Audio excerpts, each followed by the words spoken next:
Welcome to this module about stress management. What we will cover under this section and this module is what is stress, the consequences of unmanaged stress, common burnout symptoms, MEPS, you will know what this is after our session,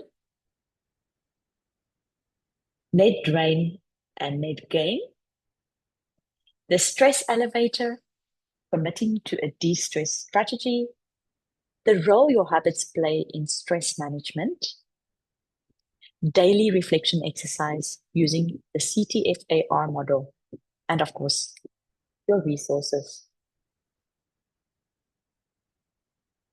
This week, we will have a closer look at stress and the impact it has on the brain and your physiology. The aim is to apply self-awareness to tune into your body, to determine the level of stress you are experiencing, and to have your own de-stress strategy based on MEPS. Ready to apply it to get back to base camp. We will also take a closer look at what are common burnout symptoms, net gain versus net drain, the stress elevator, and the role our habits play in stress management. More likely, how our maladaptive habits can play into perpetuating or ignoring the stress we are experiencing through numbing. This week, you will bring along your de-stress strategy, healthy habits, and your feedback on your experience of monitoring your stress and activating your own de-stress strategy. Are you ready to dive in? Let's have a closer look at what is stress. So stress is the body's natural response to external pressure or demand, whether from work, personal life, or environmental factors. It's the feeling of being overwhelmed, anxious, or unable to cope with the pressure at hand. Stress can be acute, short-term, or chronic, long-term, and both terms can impact the body, brain significantly. Let's have a look at some of the consequences of unmanaged stress. Unmanaged stress in the workplace can have severe consequences ranging from decreased performance and productivity to health problems and strained relationships. For us as finance and audit professionals and entrepreneurs, the stakes are particularly high as stress not only impacts personal well-being, but also organizational performance, client satisfaction, and long-term success.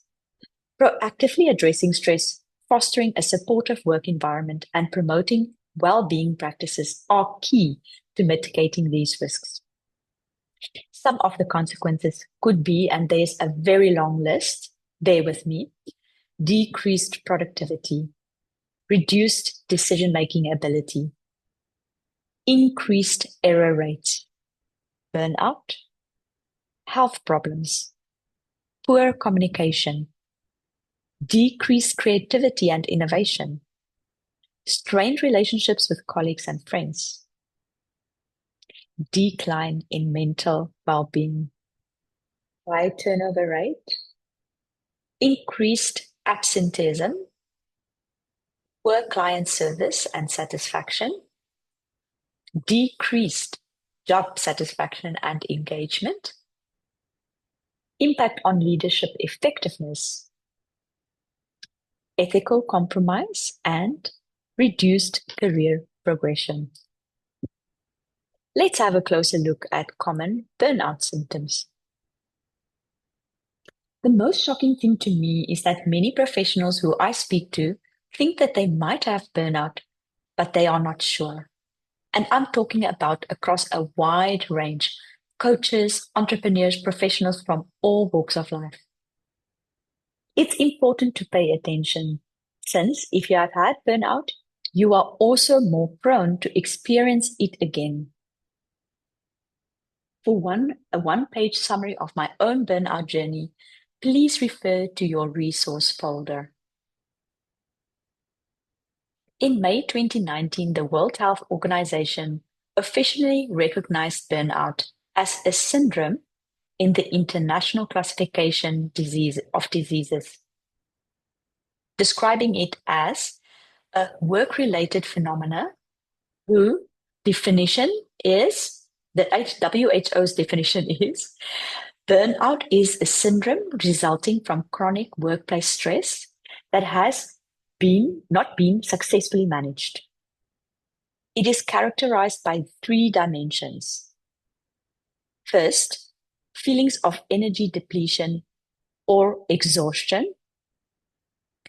Number two, increased mental distance from one's job or feelings of negativism. I don't think that's the right word. Negativity or cynicism related to one's job. Number three, reduced professional efficacy. This formal recognition has brought greater attention to the condition, particularly in high-pressure industries like the ones we are operating in, where long hours and high stakes often lead to chronic stress. Let's see, what does MEPS stand for? Building resilience is a key factor in managing stress, avoiding burnout, and thriving in high-pressure environments like ours. Resilience is the ability to bounce back from adversity, adapt to challenges, and maintain well-being in the face of stress. It involves strengthening the mental, emotional, physical, and spiritual aspects of ourselves. In the workbook, you will see examples under each category of how to build resilience. Resilience isn't something that happens overnight, but through regular practice and awareness, you can build it gradually. By integrating these strategies into your daily life, you'll be better equipped to thrive in high-pressure environments, stay motivated, and maintain a sense of balance, no matter what challenges come your way. This will become part of your healthy habits and de-stress strategy. Pay attention.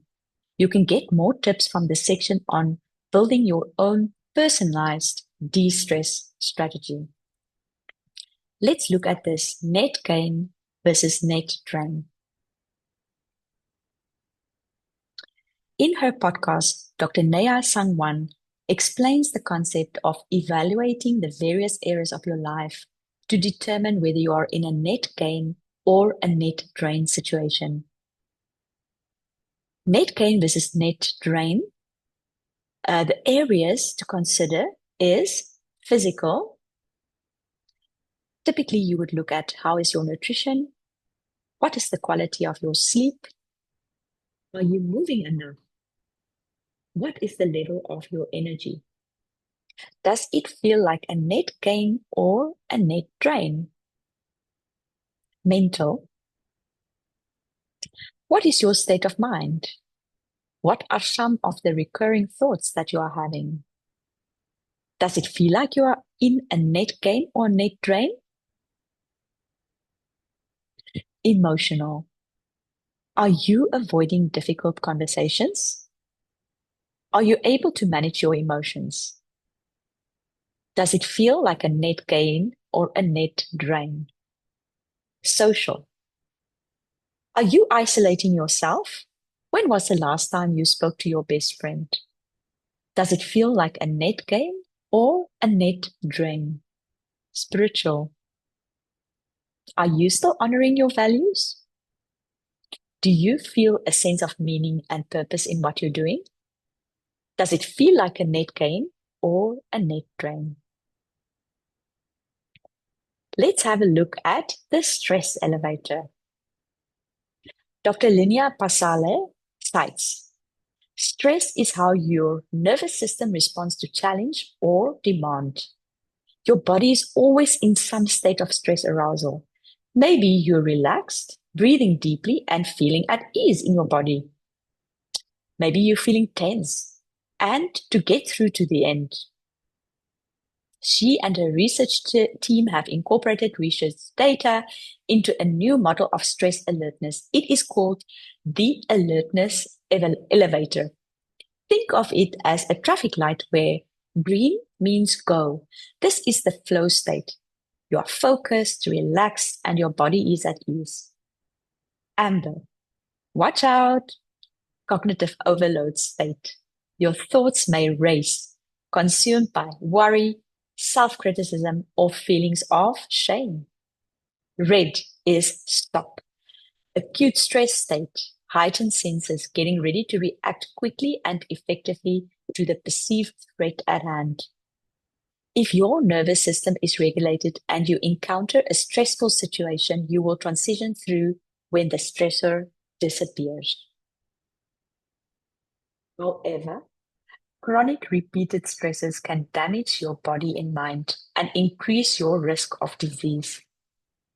I believe the goal is to operate on amber, but stay tuned into our body through self-awareness to recognize when we hit the red zone to start de-escalating.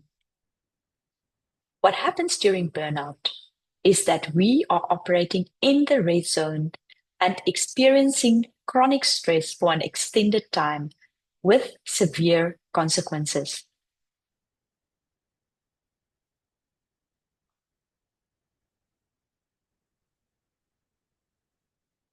Committing to a de-stress strategy.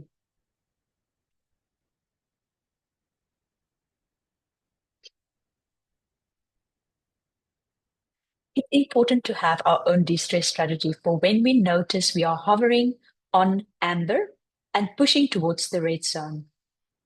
Building a de-stress strategy is not a one-time effort. It's an ongoing practice that requires self-awareness, consistent action, and a proactive approach to managing stress. By identifying stress triggers, adopting healthy habits, building a support system, and regularly reviewing your progress, you can create a sustainable approach to maintaining well-being in high-pressure environments. Take it one step at a time. Start small and gradually incorporate strategies that work best for you. A well-crafted de-stress plan will not only help you manage stress, but will also improve productivity, mental health, and overall satisfaction with both your work and your personal life. Let's take a closer look at the role that habits play in our daily lives. Maladaptive habits and stress, how they perpetuate the cycle. Maladaptive habits are coping mechanisms we turn to when we feel overwhelmed, stressed, or anxious. While these behaviors may offer temporary relief, they ultimately prevent us from addressing the underlying causes of stress and can actually make things worse over time.